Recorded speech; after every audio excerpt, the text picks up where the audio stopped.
Hello, everyone, and a very warm welcome to Cognodo Key. I'm so glad you could join us today. So, in today's explainer, we're diving deep into something pretty serious. We're talking about these tiny, microscopic agents that can literally rewrite our biological blueprint. And no, this isn't something out of a sci-fi movie. It's the very real world of chemical mutants.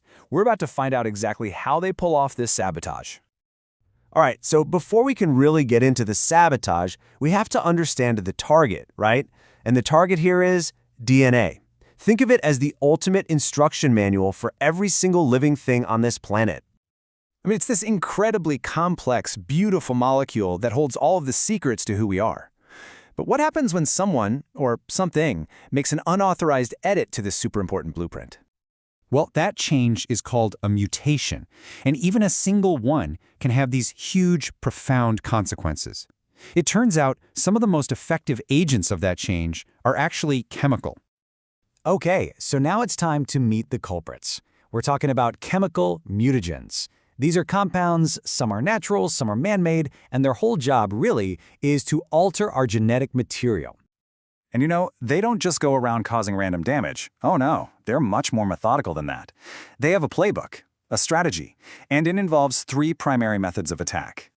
So, remember these three: impersonate, corrupt, and disrupt. That's how these chemicals get inside our cells and just rewrite the code. Let's start with the first method and see exactly how these agents go undercover. Okay, first up, we have the impersonators.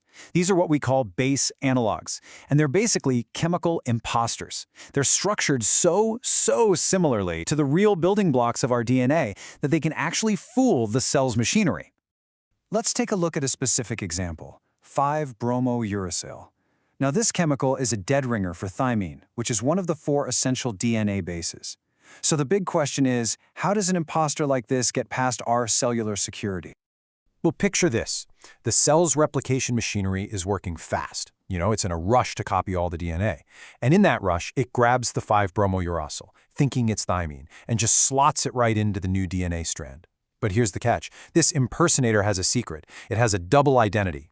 See, unlike the real thymine, 5-bromouracil can actually shift its chemical form. It's a process called tautomerism.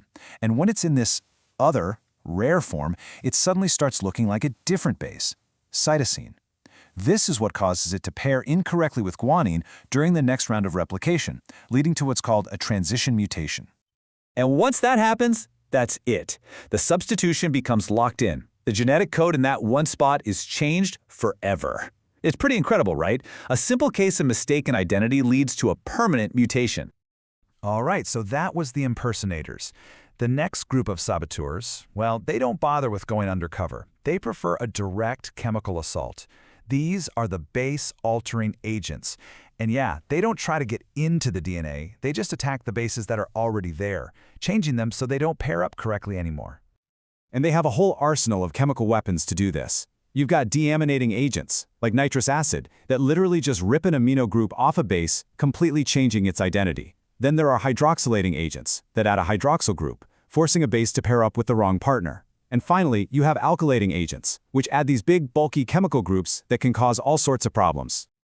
So you see, it's not about replacing the base. It's about corrupting it from the outside. It's a direct chemical reaction that forces a perfectly good base to start misbehaving, and that leads to a whole other kind of mutation when the DNA gets copied.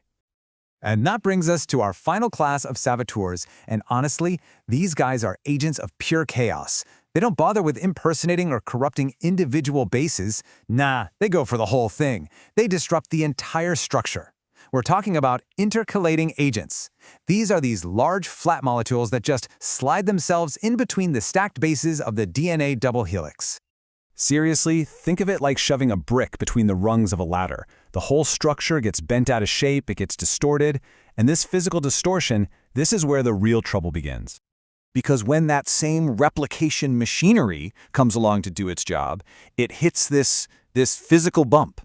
And it gets completely confused. It might accidentally skip a base, that's a deletion, or it might add an extra one it didn't need, which is an insertion. And this is so damaging, because our DNA is read in these 3-letter words called codons.